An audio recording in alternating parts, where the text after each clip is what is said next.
Morning students. आज हम पढ़ रहे हैं क्लास 8 का। ठीक है, जैसे कि प्रीवियस क्लास में आपने पढ़ लिया था तो हार्वेस्टिंग और थ्रेसिंग के बारे में पढ़ लिया था। अब हम पढ़ेंगे the separation of the grain from the chaffs, यानी भूसे से अनाजों को अलग करना। To separate the grains from the chaffs they are sieved through the sieves made of the grass of the bamboos. Another method is separate the grain from the chaff is by the winnowing.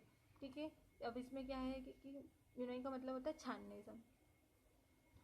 वे इन्हें ऐसे भूसे से grain जो आपकी जो अनाज है उसको अलग करने से, जिससे है ना इसके द्वारा आपका जो घास है और जो बांस है वो अलग हो जाते हैं। You are already familiar with this method, इससे आप पहले ही वाकिफ़ हो चुके, क्योंकि ये वाली मेथड है ना मोस्टली गाँव में घरों में होते हैं। ठीक है, it is done by the putting the mixture of the grain chaffs and here is the in a bowing scoop सूपा and dropping it from the height in the direction of the flowing wind. इसमें क्या process होती है कि जो अनाज रहता है उसको ऊपर से नीचे की तरफ ऊंची ऊंची हाइट पर नीचे की तरफ डाला जाता है, जो हाँ जिस तरफ तो जहाँ से हवा की दिशा चलती हो। The grain drop to the down in the vertical manners where the chaps and hair being the lighter all the falls some distance way and from a separate hips. आप इस पिक्चर पे आप देख सकते हैं कि किस तरह से एक वुमेन से ना एक सूपे को लेकर उसमें से अनाज नीचे गिरा है, जिससे हवा के कारण जो भूसा है वो एक तरफ हो रहा है और अनाज जो वो एक साइड गिरता है। ठीक है, storage of the food grains, इन्हें ऐसे फूड ग्रेन को स्टोरेज करना। Crops are the seasonal to provide the food grains throughout the years and at every place in the country these are the kept in the storage है। जो फसल होती है वो मौसमी होती है और हर साल हमें ये अनाज उपलब्ध होता है।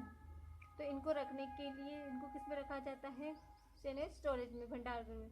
Harvest the food grains contain the more moisture. जो हार्वेस्ट जो फूड ग्रेन्स कटाई होती है, जो अनाज की कटाई के बाद उसमें ज़्यादातर मॉइस्चर होती है, नमी होती है। Moisture promote the growth of the fungus और the mould on the grains and spoil the food grains. नमी के कारण क्या होता है, उसमें फफूंदी की वृद्धि होती है, यानी उससे क्या होता है फसल को खराब होने की चांसेस रहते हैं। Therefore the food grains should be dry before the storage.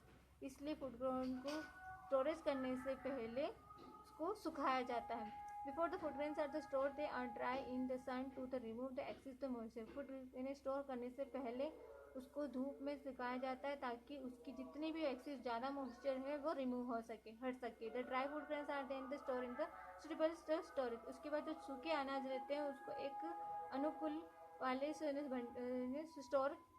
Storage में स्टोर किया जाता है। On the domestic level the food grains are store in the small container made in the tin coated irons और mud and clay. On the commercial scales, food grains such as the wheat, rice, gram, etc. and stored either in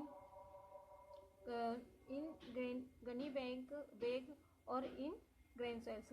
अगर हम domestic level में देखें, जो food grains होते हैं वो छोटे छोटे डब्बों में स्टोर किया जाता है, जो कि बना हुआ रहता है काय का आयरन, इन्हें वो आयरन की कोटेड का होता है या तो फिर मिट्टी के बने हुए रहते हैं। फिर अगर कॉमर्शियल स्केल में अगर ज़्यादा तादाद में देखें तो ये जैसे कि अनाज है, चावल है, ये एक ग्रेनी बैग्स में एक बड़े बड़े बोरे आते हैं, जैसे कि आप नेक्स्ट पिक्चर में आप देख लेना, उसमें दिए गया है। ग्रेनी बैग में बोरे में भरे जाते हैं। The grainy bag filled with the food grains are the shaked in the large godown but about 60-70 centimetre away from the walls and in the wooden platform about 10-15 centimetre about the ground. ये जो grainy bag जो food grain से जब fill किया जाता है ना अनाज, जिसको ग्रेनी बैग में फिल किया जाता है, तब ये या तो ये बड़े बड़े गोडाउनों में इसको सेव किया जाता है, ताकि ये दीवारों से दूर कितने से 60 और 70 सेंटीमीटर दूर होना चाहिए। और वुडन प्लेट जो लकड़ी का जो प्लेटफॉर्म है और में इसको रखा जाता है, ताकि ये ज़मीन से कितने ऊंचे पे होना चाहिए, 10 से centimetre.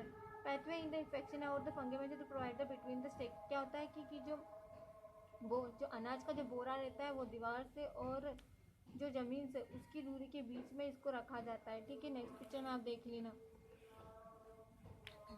When the quality of food grains are stored in the very large and then it's stored in the grain silos।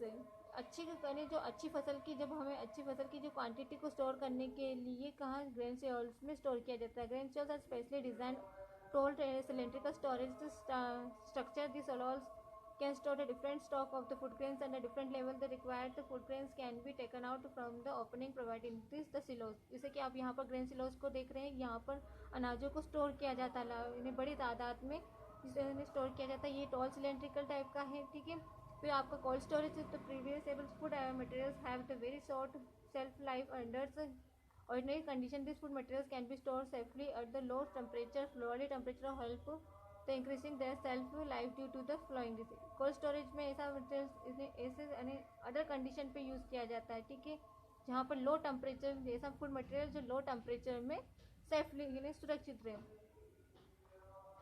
Low temperature slow down the growth of the bacteria, yeast, mold and inhibit the action of the enzyme present in the food material. Low temperature में जो क्या होता है कि जो bacteria की जो growth होती है वो क्या हो जाती है, स्लो डाउन हो जाती है, ठीक है. इससे क्या होता है जो फूड मटेरियल्स में जो एंजाइम रहते हैं उसकी एक्शन की जो रहती है वो कम स्लो डाउन होती है. Low temperature help the food material to retain the nutrient value. Low temperature में इससे क्या होता है जो फूड मटेरियल्स रहते हैं उसकी जो न्यूट्रिशन वैल्यू जो पोषकता जो स्तर रहती है वो रिटेन रहती है, मेंटेन रहती है.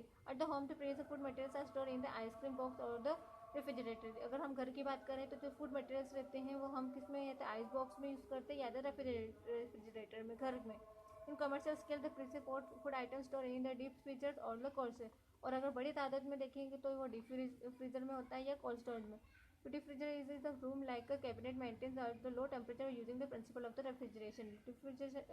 डीप फ्रीजर का मतलब एक रूम की तरह होता है, एक कैबिनेट मेंटेन की तरह होता है जिसमें लो टेम्परेचर होता है, जैसे कि रेफ्रिजरेशन में देखा है. Cold storage is the godown like the large enclose maintain at the low temperature by the large refrigeration machine. इसमें कोल्ड स्टोरेज ऐसा रहता है, ये गोडाउन की तरह होता है जिसमें लार्ज एनक्लोज मेंटेन यानी लो टेम्परेचर में रहता है, जैसे कि मसले लार्ज रेफ्रिजरेशन मशीन. कितना आपको समझ में आ गया होगा, एक बार जरूर इसको रीड कर लेना. Separation of the food, separation of the grand from the chops, फिर उसके बाद storage of food grains, cold storage, ठीक है.